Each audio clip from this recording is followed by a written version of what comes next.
Anyway, thank you very much for having me. So my name is Matteo Craglia. I'm an analyst at the International Transport Forum at the OECD.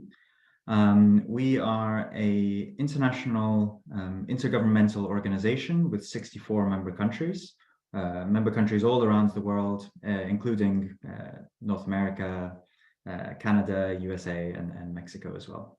And I'll be presenting today some findings from an analysis that we recently published, looking at how to decarbonize Europe's trucks.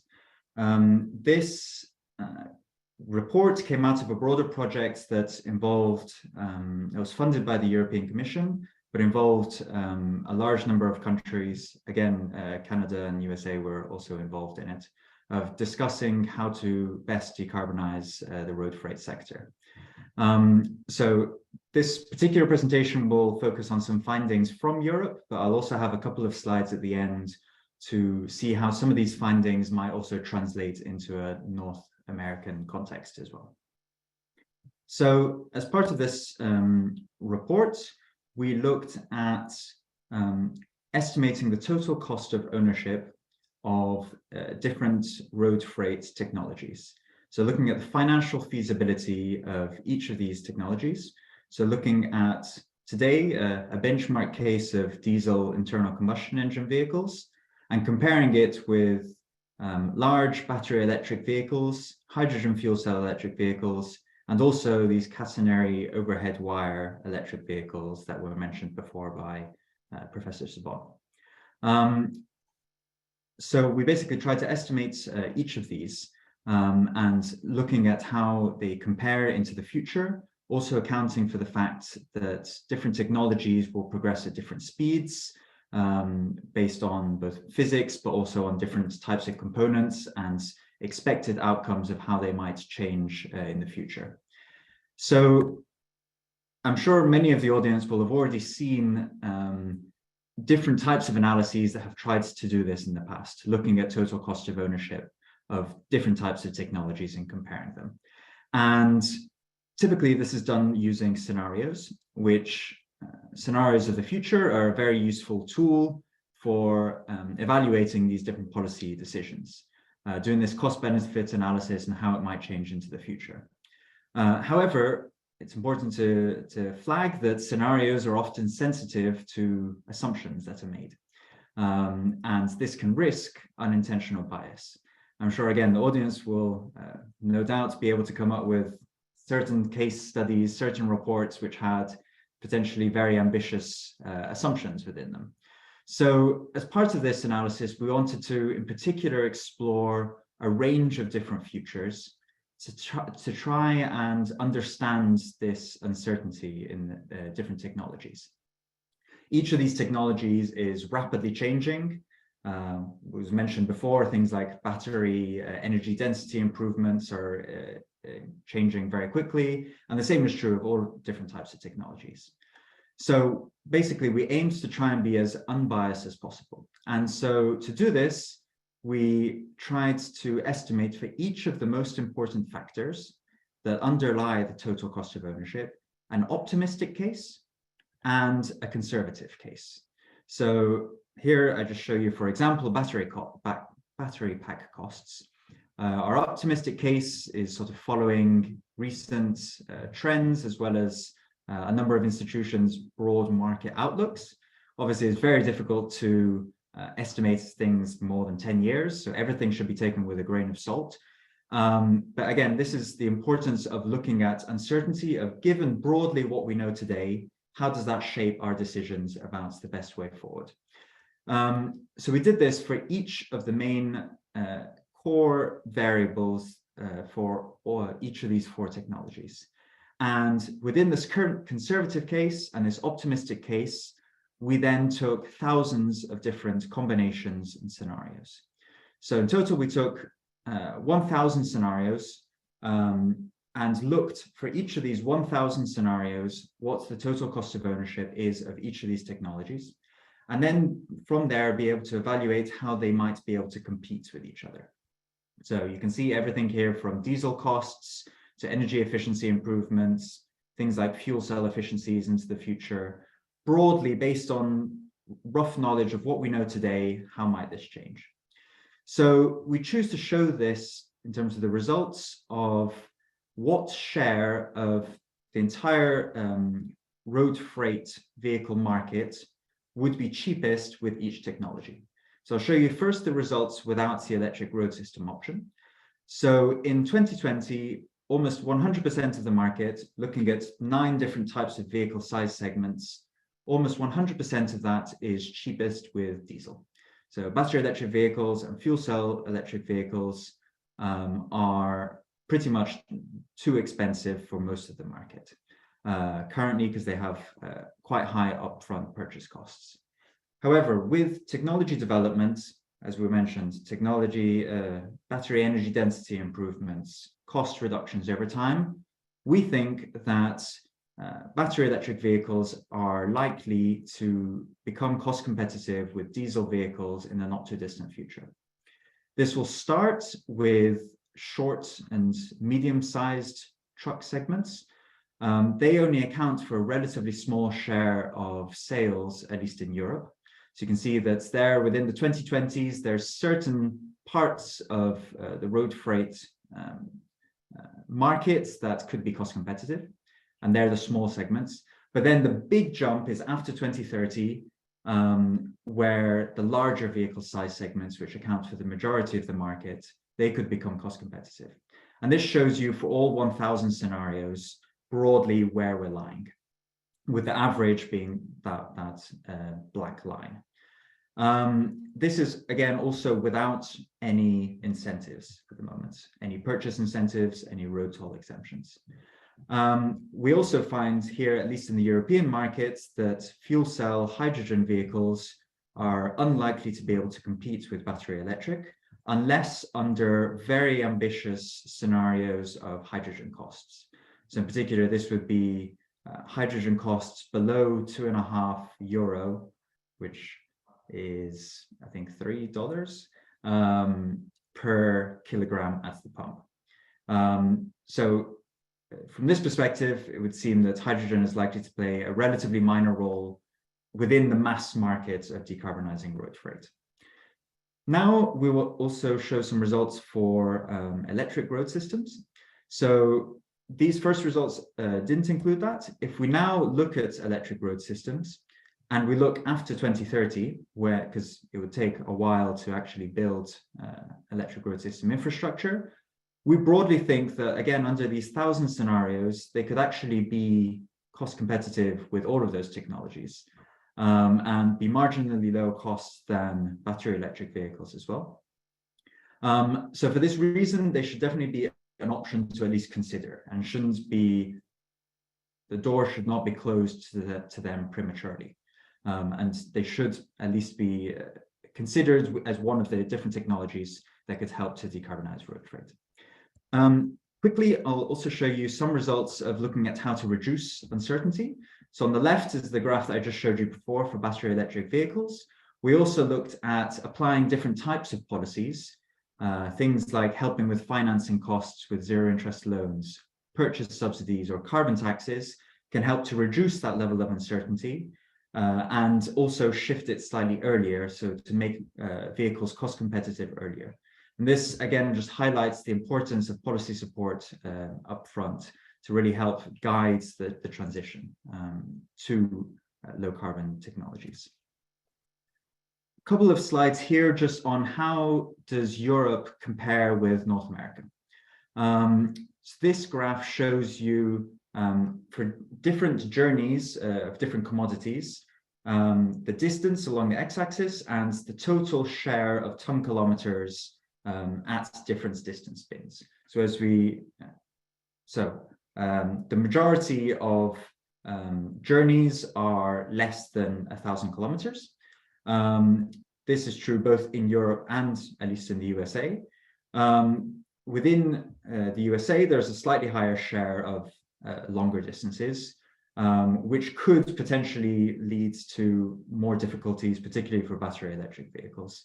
But as we said, the majority of distances which are below 500 kilometers already potentially could be done with a battery electric vehicle technology. Another question is then, it was mentioned before, I think in this morning's discussion, how do traffic rates vary between regions? In this graph, we show the cumulative share of vehicle kilometers on the y-axis versus the busiest roads to the least busy roads. What this shows is that the 10% busiest roads account for around 2/3 of all vehicle travel of road trucks. And this is true between all regions, and actually in North America is even more the case. So there are a subset of main roads which carry the vast majority of road freight traffic. So again, potentially, if we could electrify this or put some low carbon technologies on these busy roads, you could get a very large amount of vehicle movements. Just as some perspectives of how Europe might compare to North America. How should we then think about this in terms of policy frameworks and how to discuss different types of technologies? I thought I'd share one perspective of how Germany is thinking about it. At the moment, Germany is trying to test all of these different types of technologies: large battery electric vehicles, hydrogen trucks, and overhead catenary trucks. And within the early 2020s, these green periods, they are conducting significant scale pilot projects. However, what they have done is then set themselves a key window of within their mid-2020s of when they will make key decisions of which of these pathways should be pursued. There will always be some uncertainty within technologies, but we can't let that postpone decarbonization for too long. At some point, we just have to cut our losses and decarbonize with whatever technology is best placed. And Germany has decided to make this decision within the mid-2020s to then decarbonize up to 70% of road freight by 2030 is their stated aim. So as one perspective is trial multiple technologies as much as possible now, very quickly, choose which has the highest potential, and then reserve government funding, at least, for which is the highest performing technology and scale it as much as possible. Broadly, some policy recommendations, and this is my last slide, at least from my study for Europe, is the importance of introducing policies that accelerate the deployment of zero-emission vehicles and their infrastructure now. We have to try and get these economies of scale, kickstart them to start bringing down their costs, start trialing, start learning by doing, start developing these pilot projects as much as possible. For direct electrification, we saw that both electric road systems, large battery electric trucks, and other technologies, potentially things like battery swapping, which we didn't look into, but this is a ripe and very technology rapidly evolving area. So we should try and maintain technology neutrality for electric options as open as possible to not prematurely close the door to them. Given that electric road systems we see could well be cost competitive, we would recommend launching targeted studies within different countries to assess them in a national context, see how well they could work. And then there will always be a certain share of road freight movements for which electrification may well be particularly challenging. However, these are likely to be a relative niche, a small share of very remote journeys. As I showed you in that slide, most journeys are on very dense road freight corridors. So there will always be some technologies, things potentially like biofuels or even hydrogen, which could be used, but they are always likely to be a niche technology for a small share of the market. Thank you very much. I hope that was within time. I'm very happy to answer any questions. It was perfect, Matteo. You're even, you are only 12 minutes. Oh, wow, perfect. So, well, thank you. It was really, really interesting and useful. Our next guest is Maja Piecyk. Maja, please pronounce your name. I'm terribly sorry for massacring it. So you're going to be talking about intermodality, logistics, and so on. So I'll let you can share your screen. I'll share my screen first, and you're actually doing pretty good job with pronouncing my name, Johan. So, don't worry about it. So, can you see my screen now? It's black. We could see. Yeah, it's still loading. You just need to put it full screen if it's possible. Is it on a full screen or? No. Is it in a slideshow? It's like in the layout mode. I Is think that... if you go towards up, there's a layout where you can probably share it. Is it because I just swapped the layout, so it should be okay now? I still see it like it's on free screen. It's on the presenters mode. Okay, let's swap the displays.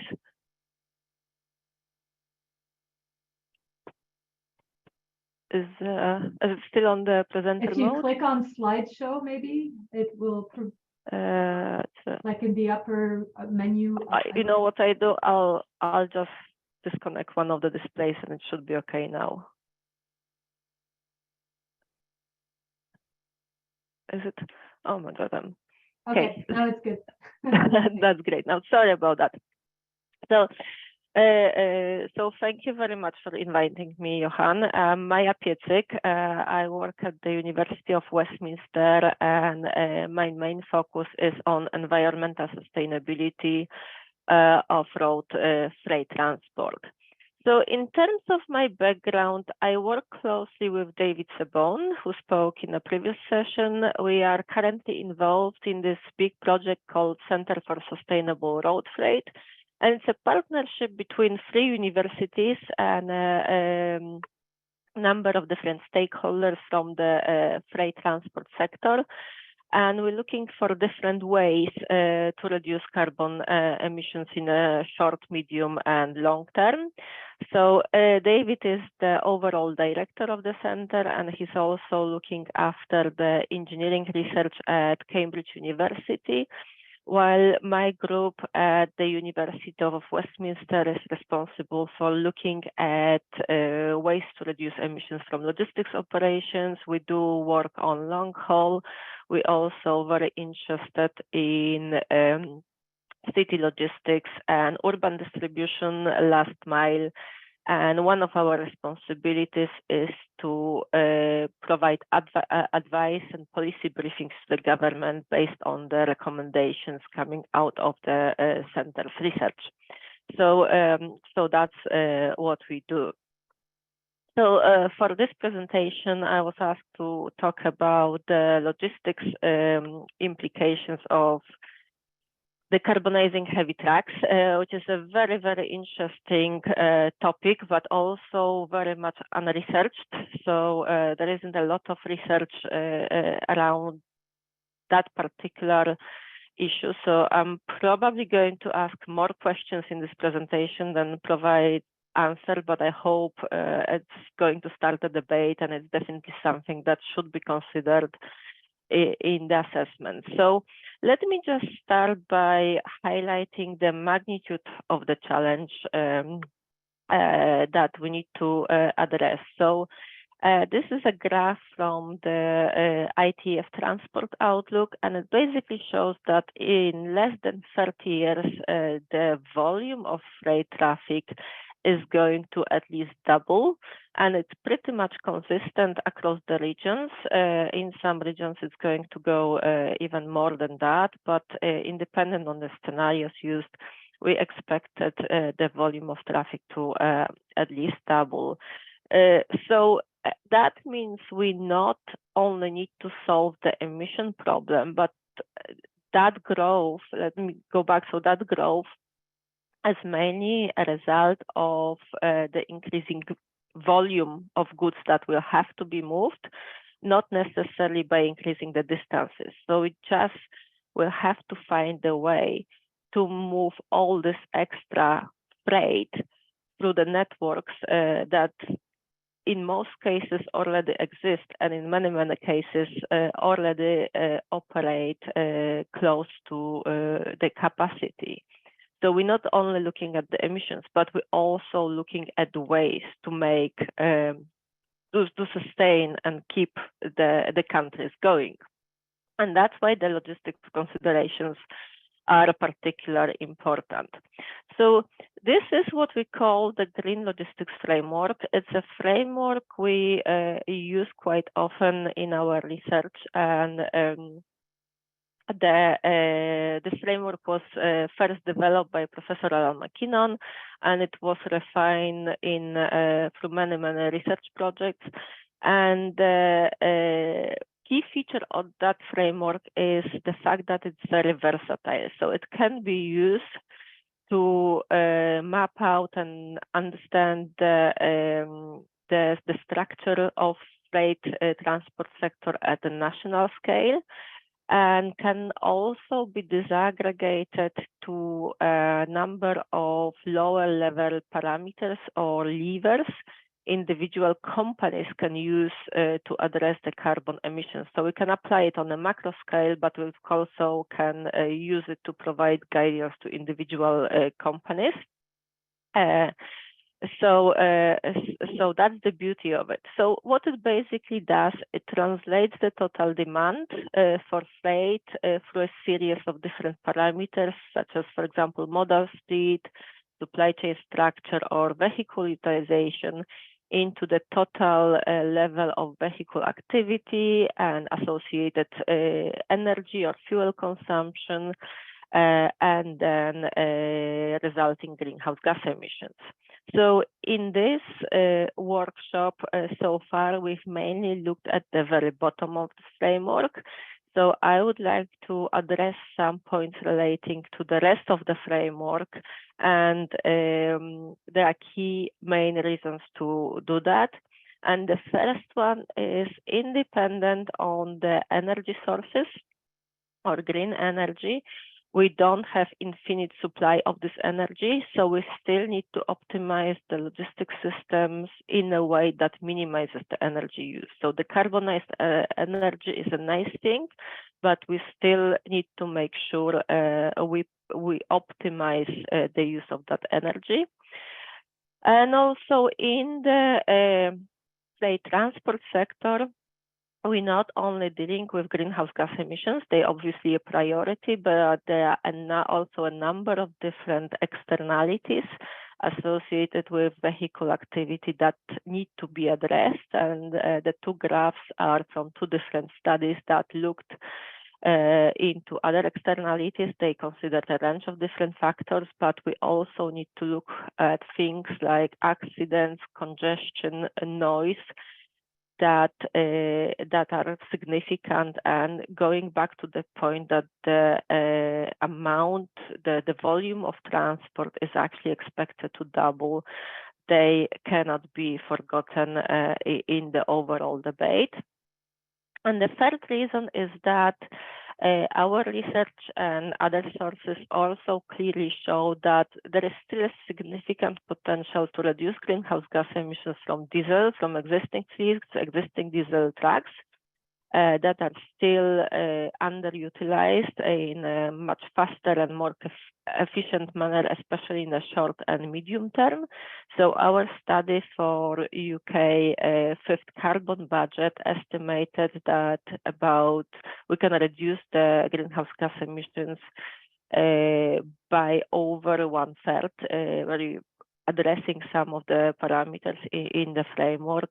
And I also just came across a similar study carried out in Ontario, and they took into account a similar range of measures plus natural gas vehicles. And they suggested that at least 50% of emissions within the next 10 years can be reduced by addressing some of the logistics parameters. So going back to the framework, there are two things that I think are important to consider and address. So the first thing is the impact of different technologies or alternative fuel options on the logistics system as such. And that what I would like to focus on today, and also the logistics implications or requirements of fuel distributions, and that in a broader sense should also include the sourcing of raw materials for batteries or catenary systems and so on, and also things related to disposal of the end-of-use vehicles. But that's beyond the scope of my work, so that some aspects have already been covered today, and some are researched. There's some research on that going on elsewhere. So in terms of the top of the framework, the first factor to look is the proportion of freight moved by different modes. And at the moment, as we all know, rail and water transport have significant advantage in terms of carbon emissions over road, and that's both in terms of scope 1 or tank to wheel, as well as well to wheel emissions, so the whole life cycle emissions.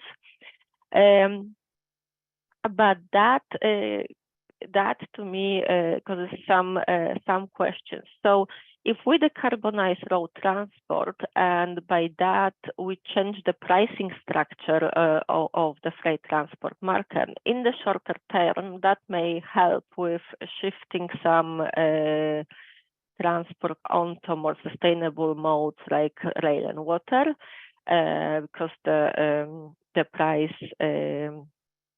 efficiencies change.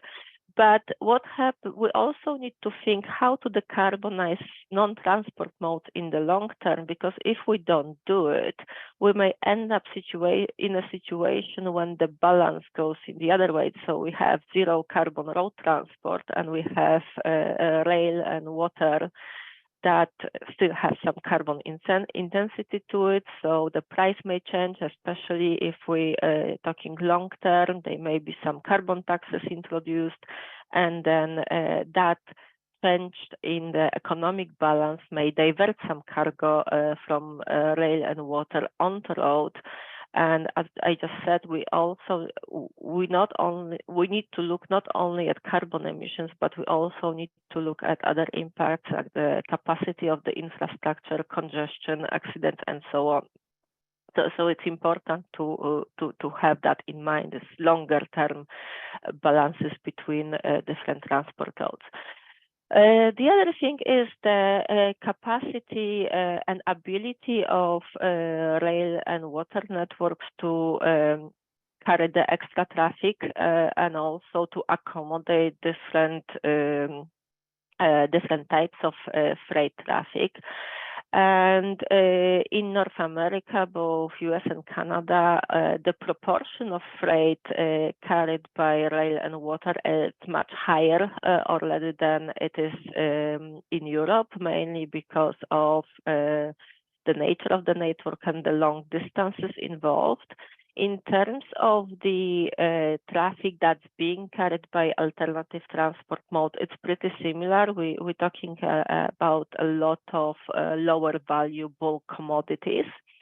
And there is a lot of policy encouragement in Europe to divert different types of freight traffic onto rail networks. So we have successful examples of, for example, supermarkets using a rail in the UK.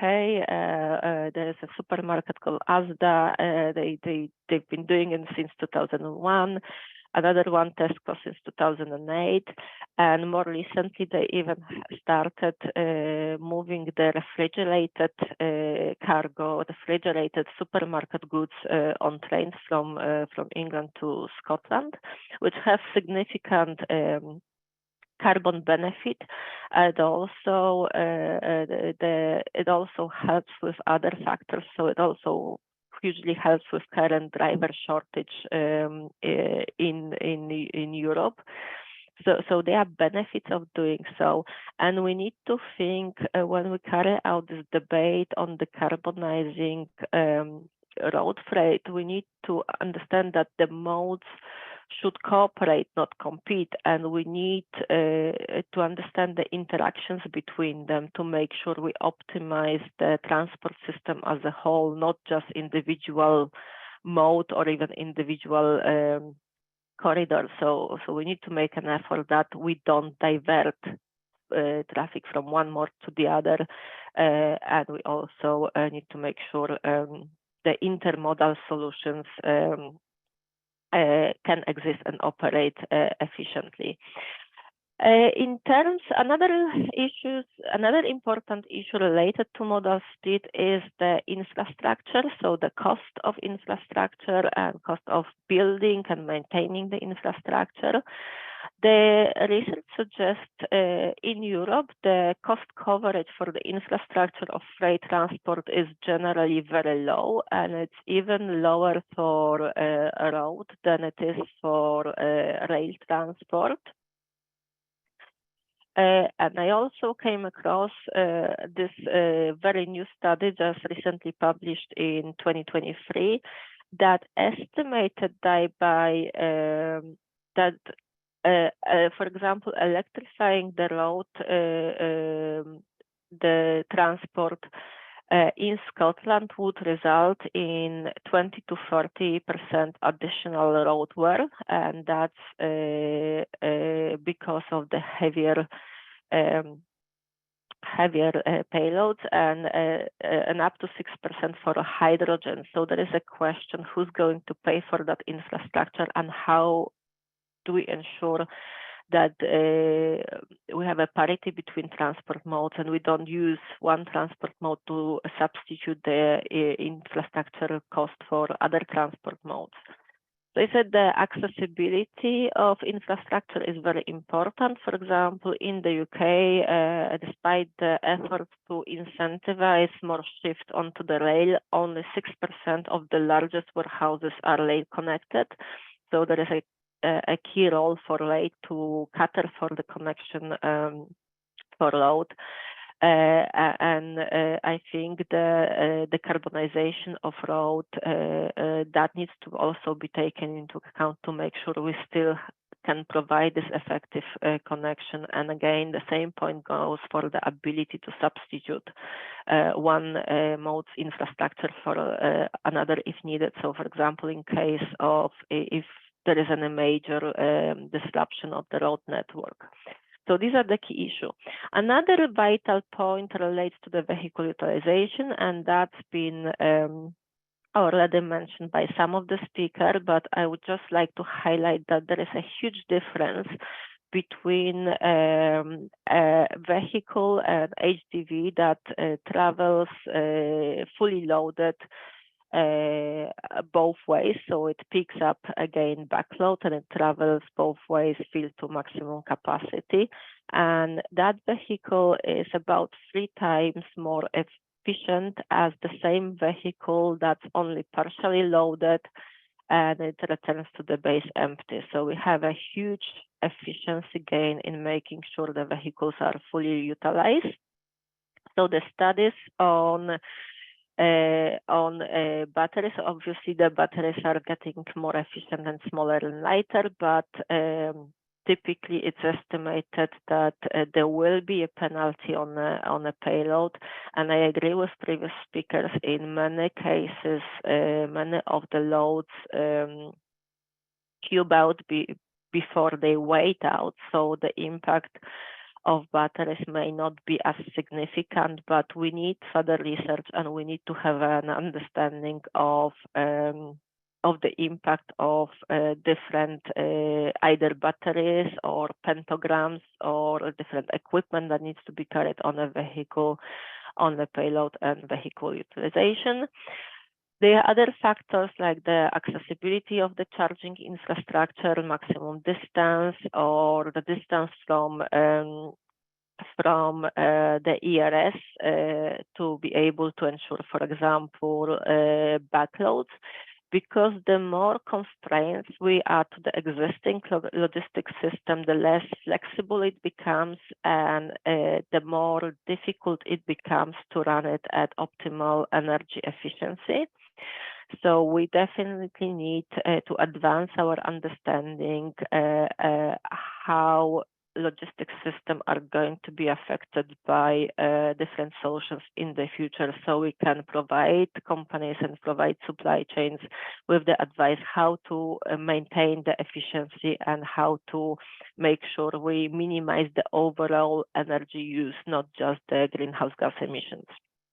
Okay, so in addition to some of these problems I've already mentioned, there are all sorts of other interesting aspects that need to be looked at. So, for example, there's some research emerging on the impact of different decarbonization technologies on vehicle routing and scheduling, including scheduling of charging breaks, the limits of distance travel, the behavioral aspects on price difference for different charging locations, and so on.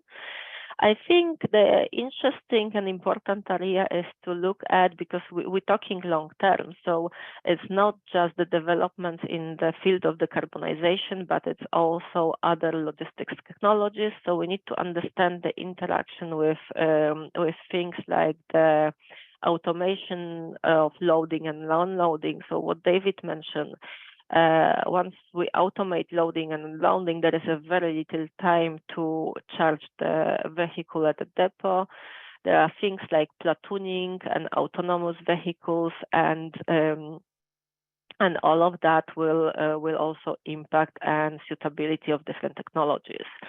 So again, things that were already mentioned today. So the rollout of charging and refueling infrastructure and the bridging solutions, because we don't just going to switch one day from a diesel-based system to a fully electric system and so on. So we need to understand how the transition process is going to look like.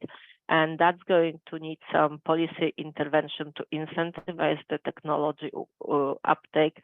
And I think the last point, and that's related to some work we've already been doing in the UK, relates to the impact on small and medium companies. A lot of the freight operators are very small family-based operators, and they will need some support and incentive to adopt the low carbon vehicles, because they may not have the knowledge and understanding and financial resources to invest in those new technologies. So that part of the sector will definitely need some support, and that's where we are doing our research at the moment to understand what they need in terms of the support. So just to recap, the zero and low carbon solutions are obviously vital, but we also need to address the growth of traffic, and we need to take other externalities into account. Because we still need to minimize the energy use. We don't have infinite supply of energy. Even if it's green energy, we still need to be careful how do we use it. There are significant reduction opportunities in current fleets, and they should be exploited, and more should be done to allow that process in the short and medium term. And we also need to look at bridging solution before we determine what the future will look like, and the wider impact of logistics, impact on other transport mode, they need to be included in the assessment. So we need to have a better understanding of the logistics requirements. We need to have a better understanding of the implications of low carbon or zero carbon energy options on the logistics system. And for that, we need a better logistics data, and we need to base the assessment on the whole system analysis. So that's just a summary of things that I think should be considered and included in the assessment. So thank you very much. I'll have a look at the chat to answer any questions, and if there are any questions, you also I would be very happy to answer them by email. Thank you so much, Maja. So we're going to have the next speaker, which is Georgiana Vani, and she's from the University of Windsor and with the Cross Border Institute. So Georgiana, you can share your screen. Sure, let me know if you're able to Yeah, it's see. perfect. Okay, great. I'm just going to rearrange my other monitor for a quick second. Here we go. All right, so good morning or afternoon, everyone. I'm Georgiana Vani, and I'm a research associate with the Cross-Border Institute at the University of Windsor. And today I'm giving this presentation on behalf of my colleagues from the Cross-Border Institute and the Environmental Energy Institute, who weren't able to be here today. So basically, this is an overview of a multi-phase research project to explore the impact of energy on the energy grid of long-haul trucking through Ontario. And it's combining transportation analysis with the associated connection to the grid that will arise when heavy electric vehicles are implemented. So we start just by describing the carbon-free corridor. The carbon-free corridor is a multidisciplinary working group that's interested in identifying the feasibility, economic opportunity and risk, environmental benefits, and business cases for the implementation of a carbon-free corridor between Montreal and Chicago. So the corridor was chosen between these two major cities because they serve as multimodal hubs. I'm sure that we're all aware with the magnitude and importance of these hubs, the Port of Montreal being the largest port in Eastern Canada, and Chicago seeing over 925 million tons of freight throughout the year, being connected with 6 Class 1 railroads and 10 interstate highways, as well as the airport, O'Hare being the 6th busiest cargo airport in the US. So needless to say, a significant amount of freight flows between these two hubs, and the cross-border perspective is imperative, rather than just considering the Canadian or the US legs of the freight trips in isolation. So the Carbon-Free Corridor Working Group has been hosting and continues to host seminars to educate relevant stakeholders and identify possible collaborations and funding mechanisms to properly evaluate this initiative. So on the screen here, you'll see listed a few of the recent activities that the working group has held. It's already been expounded on throughout the event that freight transportation is a major contributor to emissions. We've heard about the statistics about annual GHG emissions and the component that's produced by the transportation sector and the medium and heavy duty trucks. So the goal of this research project is to develop models that allows for an understanding of how long-haul trucking will impact the Ontario energy grid as these decarbonization initiatives are implemented. And the goal is essentially split into 3 objectives. The first objective is to find where trucks are present on the network and their expected routing patterns. And this involved developing a representative archetypal routing network to which truck flows were assigned. And once the truck flow patterns are known, so we know where the trucks are coming from, we know where they're going to, and we know how they're going to get there via the network, then the energy grid is overlaid with the transportation network to get an idea of where these long-haul electric vehicles would need to refuel, recharge. And this leads to the second objective of developing a model to estimate the load on the energy grid that would be due to these truck charging stations. The third objective, this is still under work, and this involves introducing the economic aspect through industry-specific case studies. So the next set of slides is just going to walk through this process and outline these objectives in a bit more detail. Here we have the figure showing the different counties within the province of Ontario. So for those not as familiar with the geography, this is just showing you a color-coded map to see the 4 different regions that were considered. So we have the central yellow region, which is contains Toronto.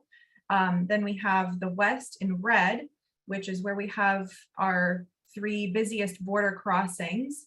To the east, we have that blue region where we have the connection to Montreal. And then we have the northern region highlighted in green.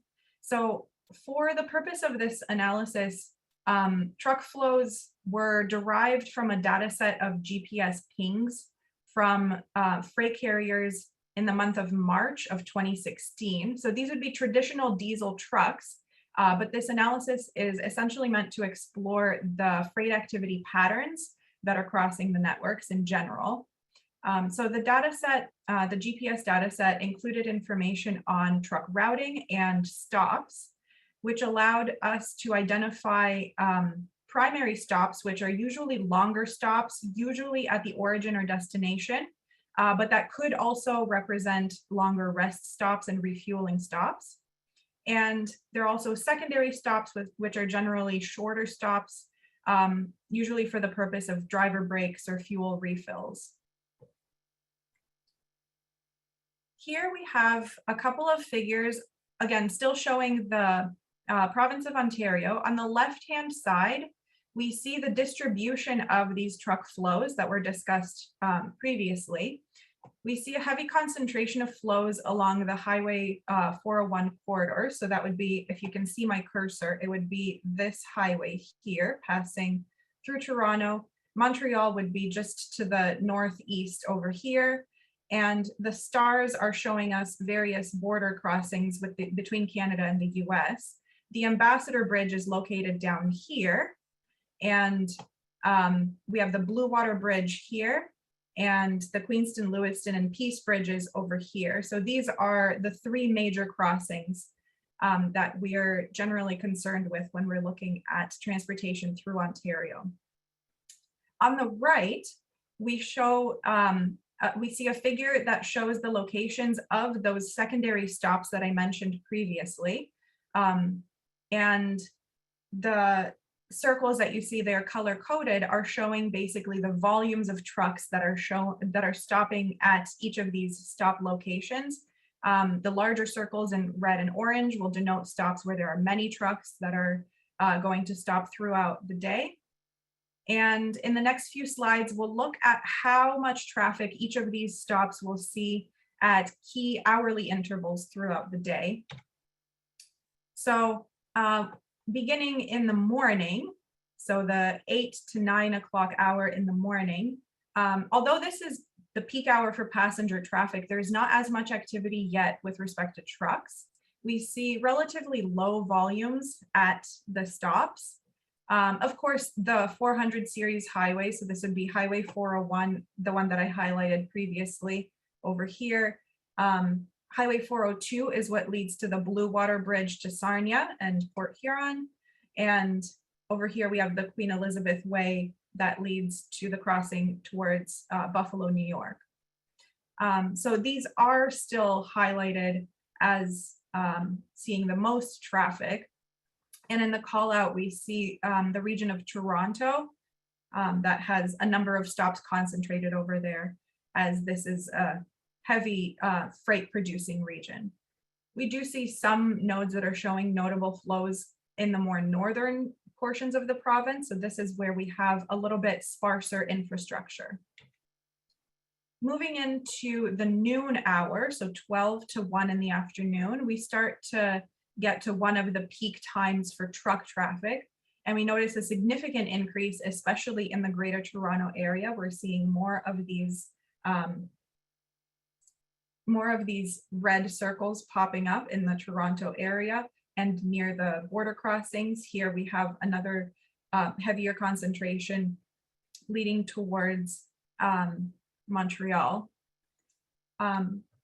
Then moving into the later afternoon time, we have the 4 to 5 in the afternoon time. We're seeing volumes continuing to pick up with similar conditions to the noon hour, but a few more stops showing an increase in the number of trucks.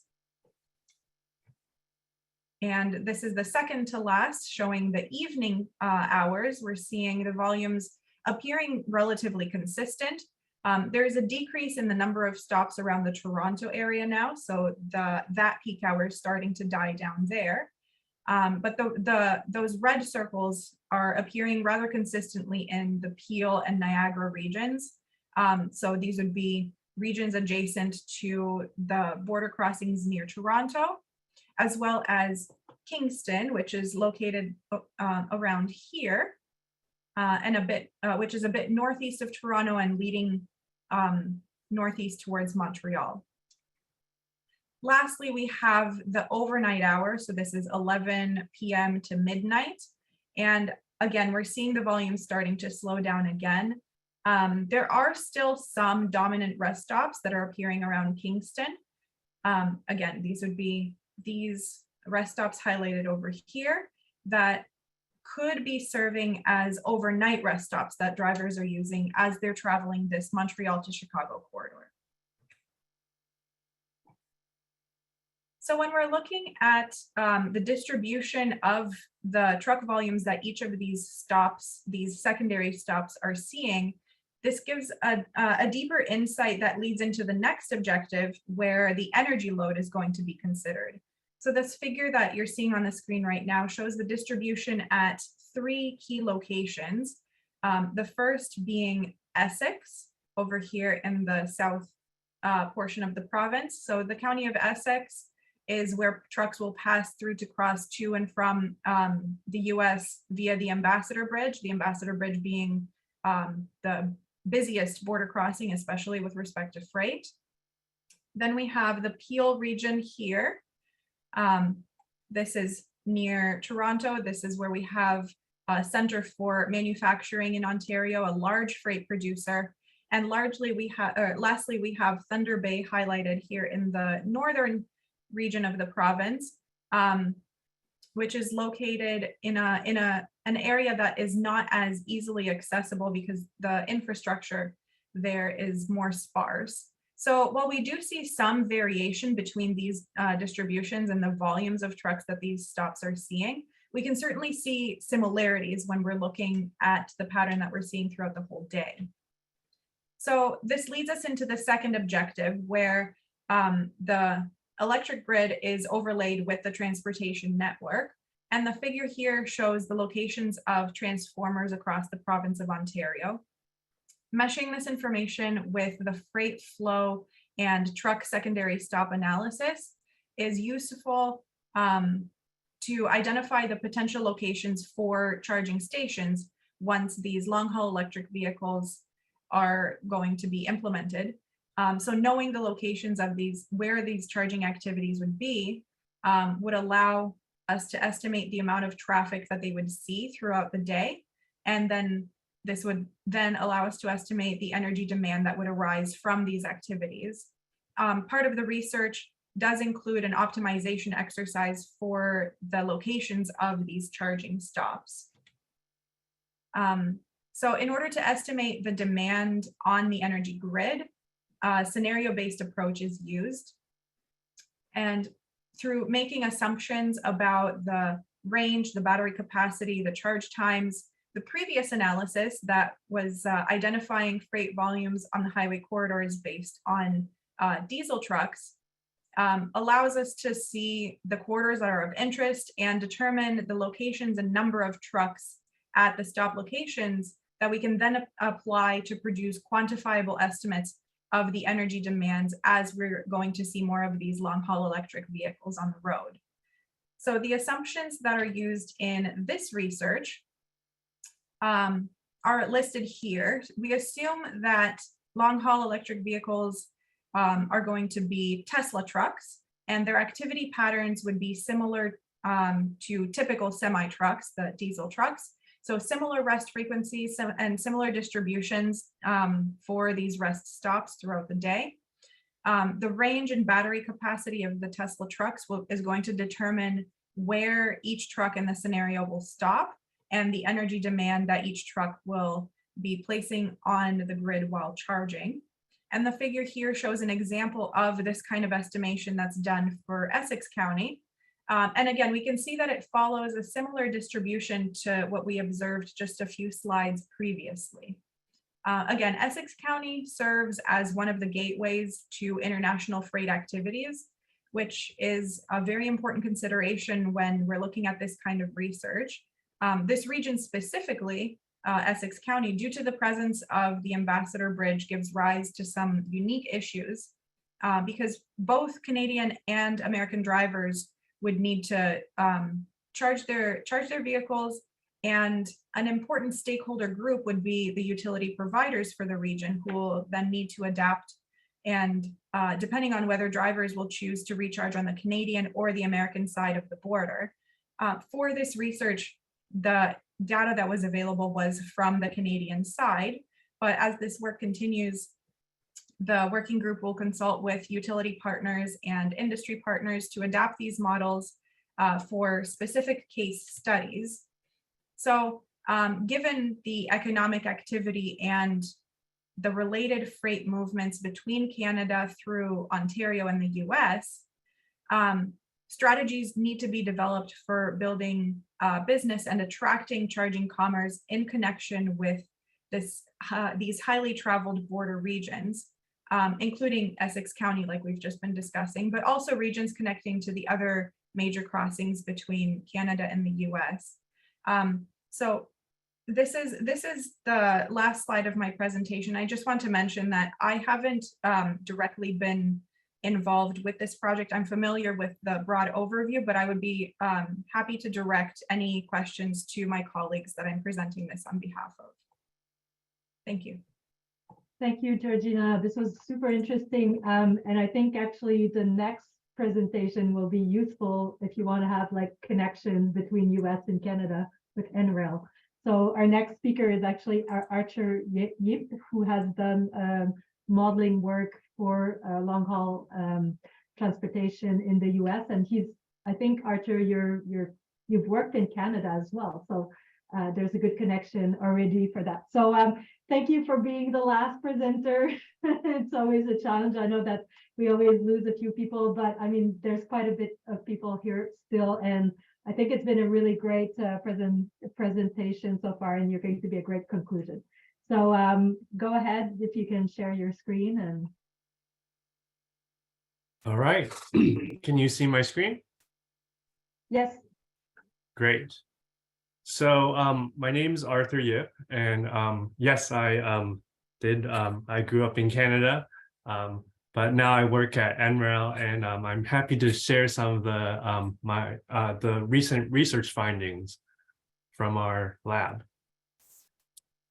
So we recently completed a comprehensive assessment of the cost of different options for decarbonizing medium and heavy duty vehicles in the US. We studied the entire medium and heavy duty sector, but I'm going to focus on the Class 8 long haul trucks because of this conference.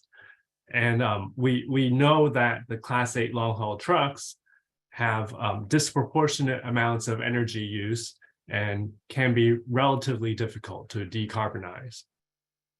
So we found that in our central case simulation, and this was done in 2022 before the Inflation Reduction Act, before subsidies, we found that these battery electric vehicles and fuel cell vehicles could both become cheaper than the diesel vehicle total cost by 2035.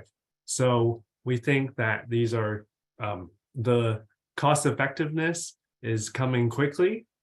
And we know that when it's cost effective, business operators and fleet owners, they might think that, well, if we can save money, then there's going to be a high demand and likely a high market share for these vehicles. Here's some of the results about we focus particularly on this metric, which is the year that we find that the total cost of the alternative fuel vehicle will be less than the total cost to buy and operate the diesel equivalent vehicle. As you can see here in the red box, I'm highlighting the Class 8 trucks that carry shipments that are that go longer distances. So these trucks And you can see that there's a wide spread of how much miles and energy that these trucks use. But for the longer distance ones that go maybe cross country, we do find that both fuel cell trucks and 500-mile BEVs can reach this total cost parity by 2035. And you can see it's a little different picture for what some other presenters have called regional haul. The BEVs tend to be even faster, reaching this cost parity faster. And you have, of course, different ranges for the BEVs. And I'll talk a little bit more about that later. Okay, but of course, we know that with any modeling and simulation, everything depends on the assumptions. And the first graph here I'm going to show is that the least cost technology is highly sensitive to the fuel prices. So you can see that we did some sensitivity analysis here to understand the landscape when or in what kind of situation the that specific technology would be the least cost technology. And we find that because both charging costs, the electricity cost to charge, and that's not just the electricity cost, you have to have the build and install the chargers, and also, of course, hydrogen. Those costs are uncertain. We wanted to understand in what situation they would be least cost. So I have to caution here, even though we have a red dot here that is the case that I showed before. That's the what we call the central assumption. It is not necessarily what we think is most probable. This is just a case that is possible, and a case that for many reasons, we have many stakeholders.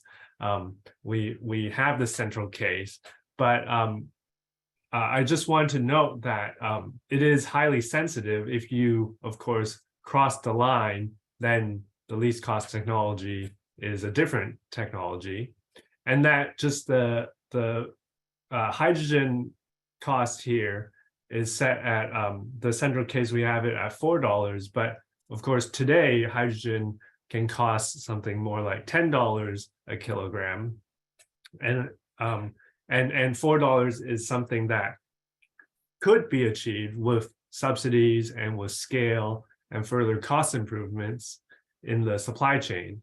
And then on the electricity side, we have this set at 17 cents. But of course, we do know that we generate a lot of electricity in our society right now, and the electricity is generated at of course costs that are lower than this, but we have to add on the cost of the charging, and that depends on the location, how fast the charging is, how many trucks can share that charger, and how well the charging is managed. And we have some other analysis that I'll talk about looking at that. Okay, and then a few more other assumptions that affect our results. So of course, if battery costs and fuel cell costs, if those don't fall as we expect, then those technologies will take longer to achieve that total cost parity. In fact, we found that in our conservative battery cost reduction case, that those trucks would not become cost competitive even by 2050 in that kind of more pessimistic scenario. And then it also depends on how much time fleet owners are willing to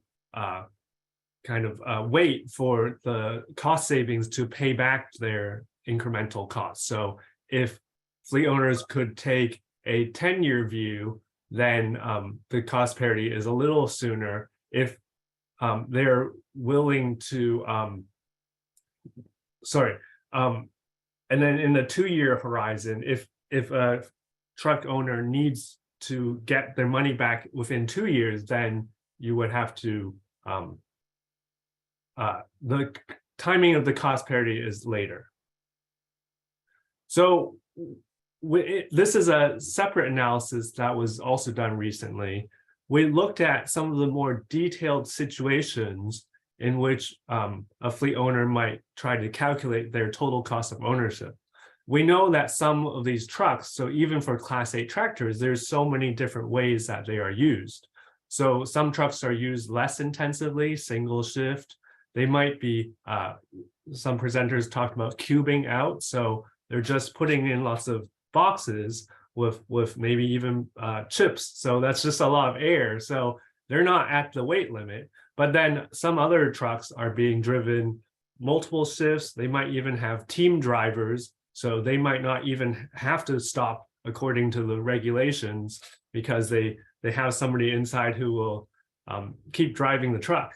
And so we tried to look at these situations and find out, we also added these penalties. So the blue here is a dwell time penalty. So that's for paying the drivers when they have to wait for the charging.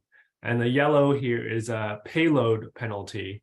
So if your truck cannot carry as much, then maybe that extra shipment has to go to somebody else, like contracted out, or you have an extra truck or something like that. So we find that in different situations, the battery electric truck can be cheaper.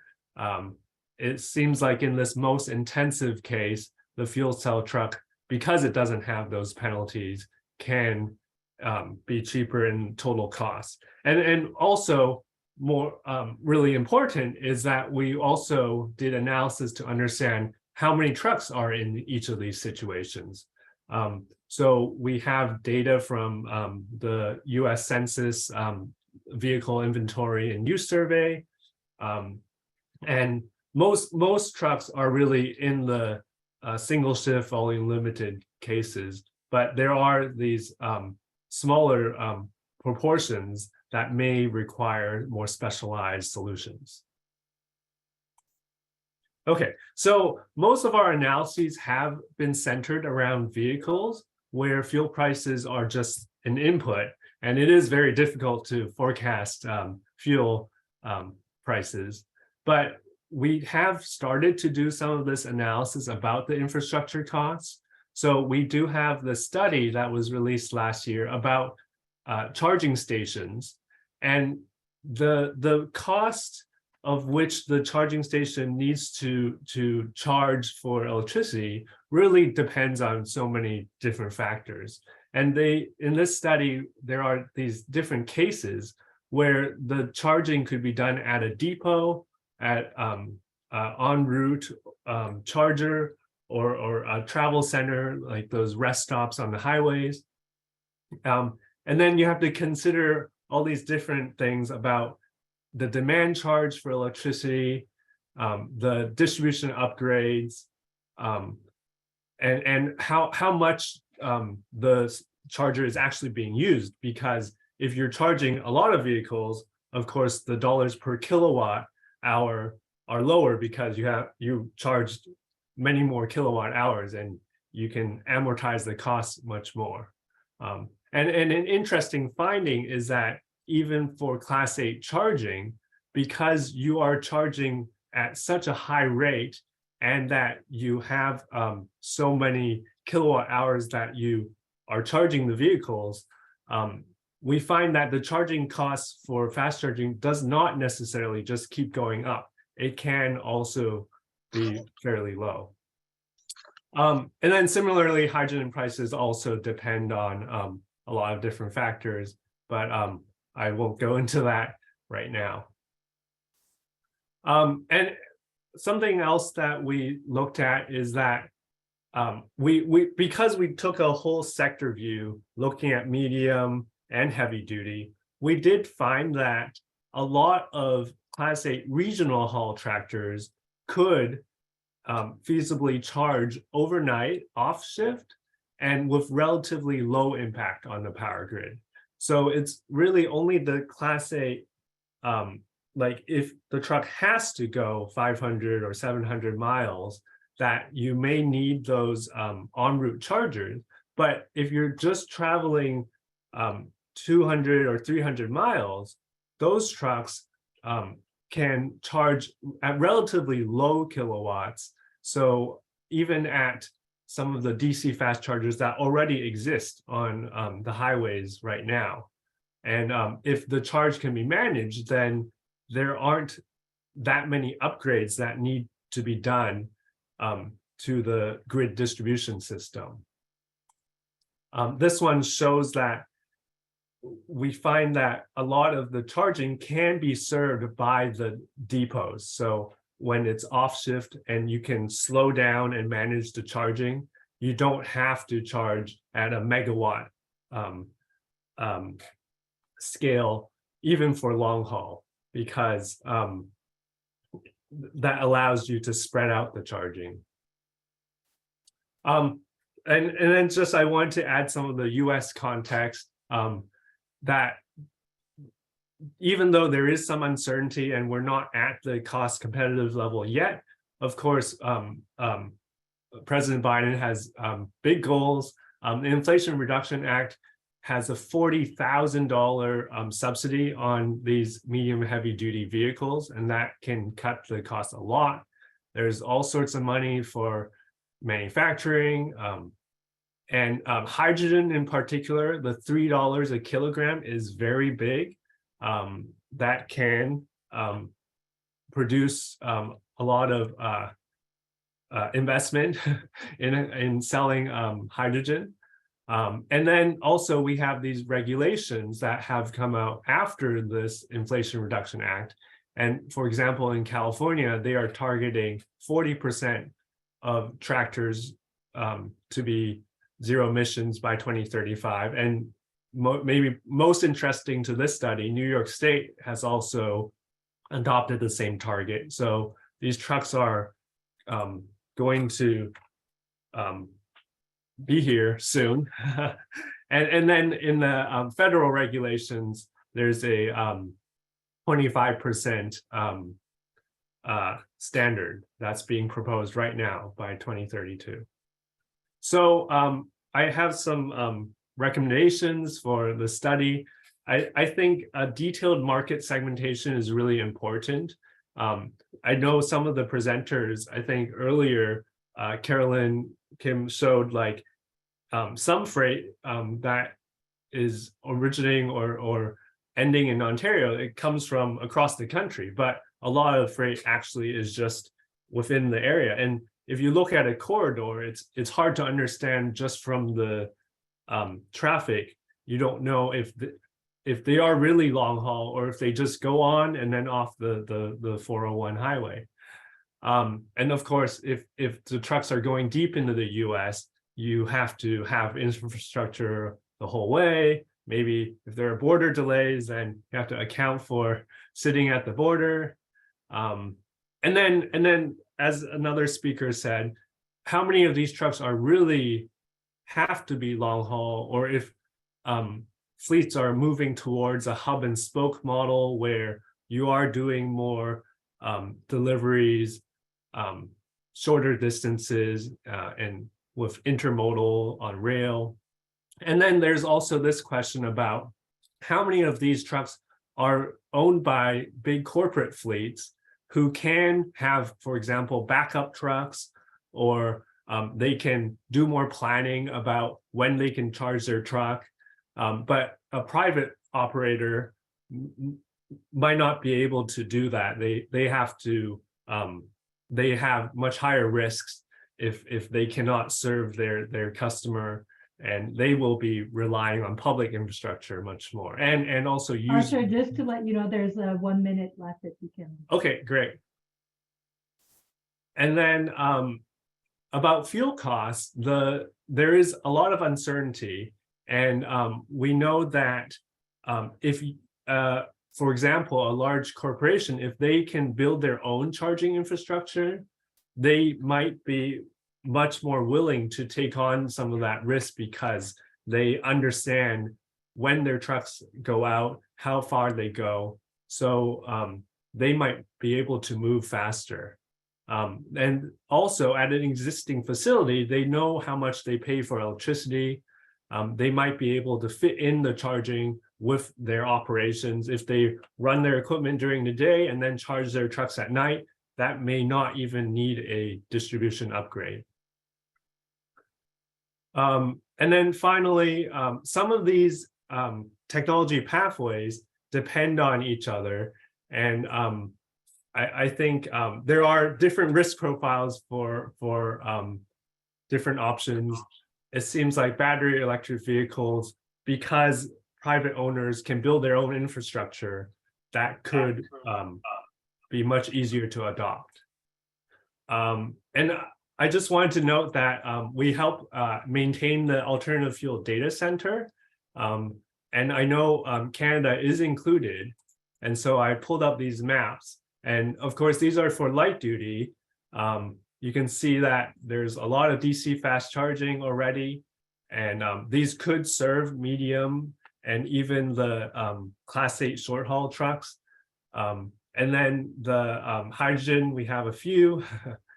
And then I heard somebody in the morning say that they are investigating these binational alternative fuel corridors. So I look forward to seeing progress on that.